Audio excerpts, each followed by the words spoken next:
Hi friends, ஐயன் அடுத்தனை serial இந்த வரப்போகிற எபிசோட்ஸ்க்கான promo தான் இந்த வீடியோவில் பார்க்க போகிறோம். வாங்க ஃப்ரெண்ட்ஸ் பார்க்கலாம்.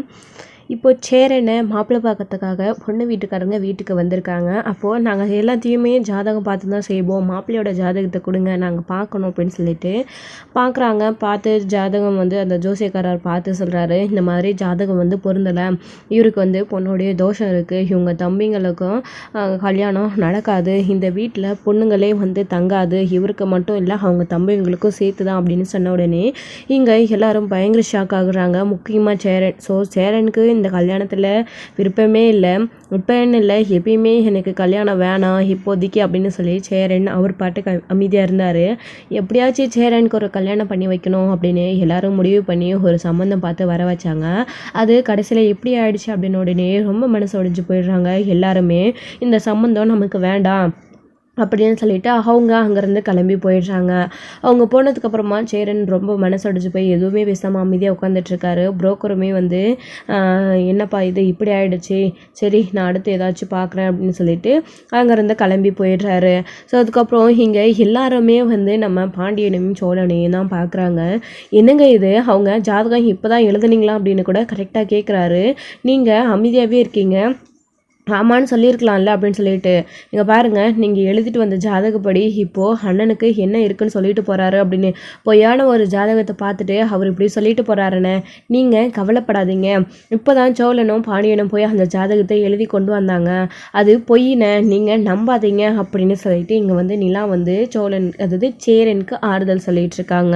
சோழனை பயங்கரமாக திட்டிகிட்டு இருக்காங்க. நிலா என்னங்க இது அப்படின்னு சொல்லிட்டு, ஏங்க நாங்கள் கரெக்டாக தாங்க எழுதிட்டு வந்தோம், அதாவது அந்த ஆள்கிட்ட அண்ணனுக்கு எந்த பொண்ணு பார்த்தாலையும் பொருந்துற மாதிரி ஒரு ஜாதகத்தை ரெடி பண்ணி கொடுன்னு தான் கேட்டேன் அப்படின்னு சொல்லிட்டு இங்கே சோழன் சொல்லிட்டு இருக்குவோம். அப்போதான் உடனே பாண்டியனை பார்க்குறாங்க சோழன்.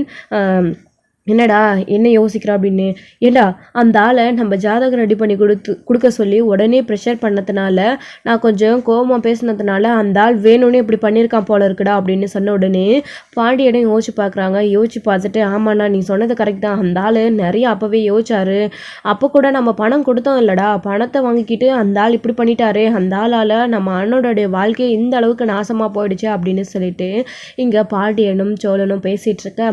ஸோ இது எல்லாத்தையுமே எதுலையுமே காதில் போட்டுக்காம நம்ம சேரன் அமைதியாக ரூம்குள்ளே போயிடுறாங்க. அண்ணா அப்படின்னு சொல்லிட்டு இங்கே பல்லவன் ஒரு பக்கம் கேட்டுக்கிட்டு இருக்க அமைதியாக உள்ளே போயிடுறாரு. என்னங்க சொல்கிறீங்க நீங்கள், ஒன்றுமே புரியலை எனக்கு அப்படின்னு சொல்லிட்டு அங்கே அந்த ஆள் அண்ணன் பிறந்த நாள் டேட்டு கிழமை எல்லாத்தையுமே கரெக்டாக கேட்டாருங்க. எங்களுக்கு அது எதுவுமே தெரியாது, என் அண்ணன் இந்த நாளில் மட்டும்தான் பிறந்தாரு, அவரோட ஜாதகத்துக்கு இந்த டைமுக்கு பொருந்துற மாதிரி குழந்தை வாய்க்கும் நல்லா இருக்கணும் அப்படின்னு நல்ல ஜாதகமாக எந்த பொண்ணோடைய செட் ஆகிற மாதிரி எழுதி கொடுங்கன்னு அந்த ஆள்கிட்ட நாங்கள் கேட்டோம். அந்த ஆள் முதல்ல இந்த மாதிரிலாம் எழுத முடியாது அப்படின்னு சொன்னால், இந்த மாதிரி நீ எழுதி தரியா இல்லையா அப்படின்னு நான் அந்த ஆள்கிட்ட கொஞ்சம் கோபமாக பேசினேங்க. அதுக்கப்புறம் தான் அந்த ஆள் சரி அப்படின்னு சொல்லிட்டு எழுதி கொடுத்தான். ஆனால் இப்படி பழி வாங்குறதுக்காக எழுதி கொடுத்துப்பான்னு நான் கொஞ்சம் கூட நினச்சி கூட பார்க்கலங்க. அண்ணனுடைய வாழ்க்கையில் விளையாடிட்டானே, நான் கோவப்பட்டதுக்காக எல்லாமே என்னால் தான் அப்படின்னு சொல்லிட்டு இங்கே சோழன் ஒரு பக்கம் சொல்லிட்டு இருக்கேன். இப்போ என்ன பண்ணுறேன்னு மட்டும் பாரு அந்த ஆள் அப்படின்னு சொல்லிட்டு இங்கே சோழன் பயங்கர கோவத்தோட பாண்டியனை கூட்டிக்கிட்டு அங்கே போகலாம் வா பாண்டி அப்படின்னு சொல்லிட்டு கிளம்புவோம். எல்லாம் இருந்துக்கிட்டு எங்கள் பிரச்சனை எதுவும் வேணாங்க, பேசிக்கலாம், பொறுமையாக பேசிக்கலாம், எல்லாருமே போகலாம் அப்படின்னு சொல்கிறாங்க. இல்லைங்க நீங்கள் அண்ணன் கூட இருங்க, நான் போயிட்டு வந்துடுறேன் அப்படின்னு சொல்லிட்டு இங்கே சொல்லிட்டு இருக்காங்க. அதுக்கப்புறம் சேரன் உள்ளே போய் கதுவை சாத்தினவர் வெளியவே வர மாட்டேன்றாங்க. ஸோ அண்ணன் நைட்டு போனவர் இன்னும் வெளியிலே வரலையா நீ அப்படின்னு சொல்லிட்டு இங்கே பல்லவனும் பேசிகிட்ருக்கேன். இதுக்கு பக்கம் நம்ம உள்ளே போயிட்டு நம்ம சேரன் இந்த மாதிரி நிலாவும் சோழனும் சேர்ந்து வாழணும், என் தம்பிங்க எல்லாரும் நல்லா இருக்கணும், இதனால தான் நிலாவுடைய வாழ்க்கையிலும் இந்த மாதிரி நடக்குது, நான் என்னுடைய ஜாதகப்படி தான் நான் ராசி இல்லாதவன், இதுக்கு மேலேயும் நான் என் தம்பிங்களை கஷ்டப்படுத்த விரும்பலை, நான் எங்கேயாச்சும் போகிறேன் அப்படின்னு சொல்லிட்டு இங்கே சேரன் உட்காந்துக்கிட்டு லெட்டர் எழுதி வச்சிட்ருக்காங்க. ஸோ இன்னொரு பக்கம் இங்கே பயங்கரமாக அந்த ஜோசியக்காரர்கிட்ட சண்டை போட நேராக அங்கே சோழனும் பாண்டியனும் போக, யோ எந்திரியா முதல்ல, நீ எல்லாம் ஒரு ஜோசியக்காரையா, என்னையா சொன்ன, என் அண்ணனுக்கு ஒரு நல்லதை நடக்கணும் அப்படின்றதுக்காக எங்களுக்கு என் அண்ணனை பற்றி எதுவுமே தெரியாது, பிறந்த தேதி நாள் எதுவுமே தெரியாது, ஏதோ ஒரு ஜாதகம் பொருந்துற மாதிரி நல்லபடியாக எழுதி கூடியா அப்படின்னு உங்ககிட்ட கேட்டால் என் அண்ணனுடைய வாழ்க்கையை நாசமாக்குற மாதிரி ஒரு ஜாதகத்தை எழுதி வச்சிருக்கே, நீ எல்லாம் நல்லா இருப்பியாயா, இதனால் என் அண்ணனுடைய கல்யாணமே நின்று போச்சு. அதுவும் என் அண்ணனுக்கு பொண்ணுங்க தோஷம்னு இல்லை எழுதி கொடுத்துருக்க. நீ உனக்கு எவ்வளோ தைரியம் இருக்கோ? உன் நல்லா ஜோசியக்காரன் நம்பி இங்கே வந்து எல்லாரும் உட்காந்துட்டு இருக்காங்கல்ல, அவங்கள சொல்லணும். இங்கே பாருங்க, இந்த ஆள் ஒரு பொய் ஜோசியக்காரர். இந்த ஆளுக்கு எதுவுமே தெரியாது, ஜாதகம் எழுத தெரியாது, ஒன்றுமே தெரியாது. என் அண்ணனுடைய நல்லதுக்காக ஒரு ஜாதகம் எழுதி கொடுக்க சொன்னால் இந்த ஆள் என்ன மாதிரி எழுதி வச்சிருக்கான் தெரியுமா? இதனால் என் அண்ணனுடைய வாழ்க்கையே போயிடுச்சு. இங்கே பாருங்க, இந்த ஆளுக்கிட்ட ஜாதகம் ஏதாச்சும் பார்த்தீங்கன்னு வச்சுக்கோ, எதுவுமே உருப்படாம தான் போகும், விளங்காம தான் போகும். தயவு செஞ்சு எல்லாரும் இங்கேருந்து எந்த கிளம்புங்க, ஜோசியம் பார்க்க வந்துட்டு இருக்கீங்க அப்படின்னு சொல்லிட்டு இங்கே நம்ம சோழன் வந்து கோவப்பட்டு வந்திருக்கிற எல்லாரையும் முடுக்கி விட்டுட்டு இந்த ஜாதக பார்க்குறவர்கிட்டையும் பயங்கரமாக வந்து சண்டை போட்டுட்ருக்காரு. என்ன தம்பி, நீங்கள் என்ன பண்ணுறீங்க? இப்போ எதுக்கு வந்திருக்கிறவங்கெல்லாம் இப்படி சொல்லி நீங்கள் அனுப்பி விட்றீங்க அப்படின்னு.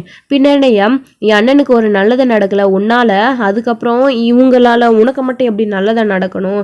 நீ மட்டும் எல்லாருக்கிட்டையும் ஜாதகம் பார்த்து 2000 அமுக்கி பையில் போட்டுக்கிறியே, 2000 ரூபாய் காசு கொடுத்தனையா, அதுக்காகவாச்சு நீ அண்ணனுக்கு ஒரு நல்லது நடக்கிற மாதிரி எழுதி கொடுத்துருக்கனால உங்ககிட்ட என்னையா கேட்டோம்? என் அண்ணனுக்கு ஒரு கல்யாணம் நடக்கணும், அதுக்காக ஜாதகம் பொறுத்துற மாதிரி ஒரு ஜோசியத்தை எழுதி கொடுன்னு தான் கேட்டோம். அதுக்கு இப்படியா பண்ணுவேன்? நான் கோவப்பட்டு பேசினதுக்காக நீ அண்ணனை பழி வாங்கிட்டல, உன்னை சும்மாவே விடமாட்டேன் அப்படின்னு சொல்லிட்டு அவருடைய சட்டையை பிடிச்சி சோழன் போய் பயங்கரமாக சண்டை போட்டுட்ருக்க. பாண்டியன் எழுந்துக்கிட்டு, ஏங்க அவன் கேட்குறது கரெக்ட் தானே, எதுக்குங்க அப்படி பண்ண?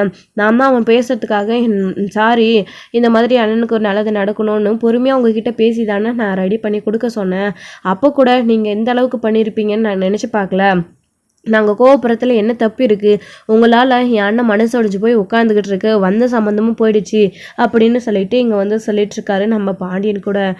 என்னப்பா இந்த சம்மந்தம் இல்லைன்னா வேறு சம்மந்தம், வேறு பொண்ணோடைய பிறந்து போதும் அப்படின்னு. யோ இதுக்கு மேலேயும் போய் சொல்லி திட்டிக்கிட்டு இருக்காத.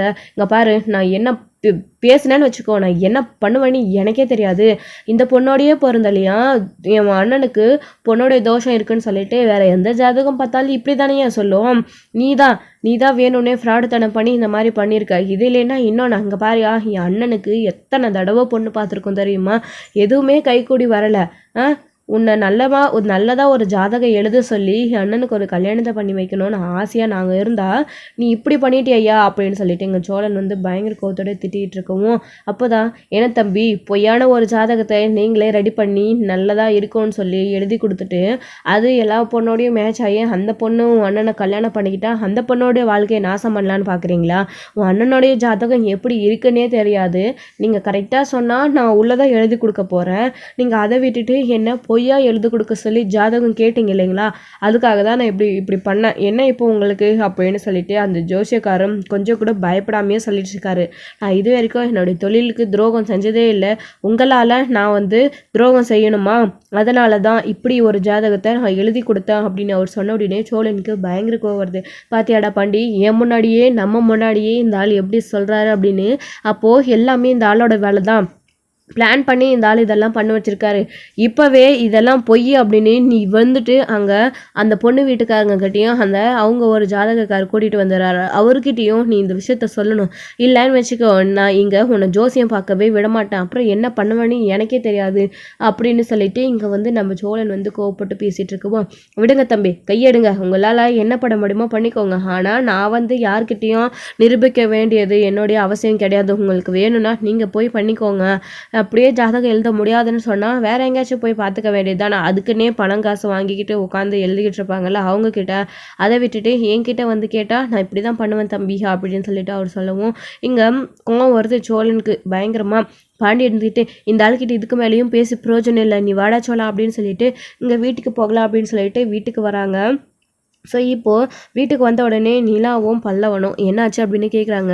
ஏங்க இதெல்லாமே அந்த ஆளோட வேலை தாங்க, அந்த ஆள்கிட்ட கேட்டால் ஆமாம் அப்படி நான் தான் எழுதினேன், என்ன இப்போன்னு திமுறா வேற பேசுகிறாங்க, நான் கோவப்பட்டு பேசினானா அதுக்காக தான் இப்படி எழுதினானா, அது மட்டும் இல்லாமல் அண்ணனோட ஜாதகம் என்னன்னு தெரியாமல் அண்ணனுக்கு ஒரு நல்ல ஜாதகத்தை எழுதி கொடுத்தா ஒரு பொண்ணு கல்யாணம் பண்ணிக்கிட்டு வந்தால் அந்த பொண்ணோட வாழ்க்கை எப்படி இருக்குன்னு தெரியாதான். ஏங்க நீங்களே சொல்லுங்கள், அண்ணன் வேற ஒரு பொண்ணு கல்யாணம் பண்ணிட்டு வந்தாலும் அண்ணன் அந்த வீட்டில் சந்தோஷமாக தானே இருக்கும், அது ஏங்க அந்த ஆளுக்கு புரியவே மாட்டேங்குது. ஒரு நல்லது நடக்கிறதுக்காக கேட்குறாங்களேன்னு கூட கொஞ்சம் கூட மனசாட்சியே இல்லாமல் இந்த மாதிரி எழுதி கொடுத்து வந்த சம்மந்தத்தை போக வச்சுட்டாரு. அந்த ஆளை சும்மா விட்டுருக்கவே கூடாது, பாண்டி தான் பிடிச்சி இழுத்துட்டு வந்துட்டான், இல்லைன்னா நான் என்ன பண்ணியிருப்பேனே தெரியாது அப்படின்னு சொல்லிட்டு சோழன் வந்து கோவத்தோட பேசிகிட்டு இருக்கவும், ஏங்க விடுங்க அதை பற்றி பேசி இப்போ என்ன ஆக போகுது அப்படின்னு சொல்லிட்டு இங்கே வந்து நிலா சொல்லிட்டு இருக்கவும், இதுக்கு மேலே ஆக வேண்டிய காரியங்களை பார்க்கலாம். அண்ணனை நம்ம பேசி எப்படி சமாதானப்படுத்தணுமோ அதை மட்டும்தான் நம்ம பார்க்கணும் அப்படின்னு சொல்லிட்டு நம்ம இங்கே நிலாவை சொல்லிட்டுருக்கவும், சரிங்க அண்ணன் எங்கே அப்படின்னு சொல்லிட்டு, அண்ணன் ரூம்குள்ளே போனவர் இன்னும் வரவே இல்லைண்ணே அப்படின்னு சொல்லிட்டு பலவன் சொல்லிட்டுருக்க. என்னடா சொல்லிட்டுருக்க, போய் பாருடா அண்ணன் என்ன பண்ணுது அப்படின்னு சொல்லிட்டு போய் பார்த்து கூட்டிகிட்டு வாடா வெளியே.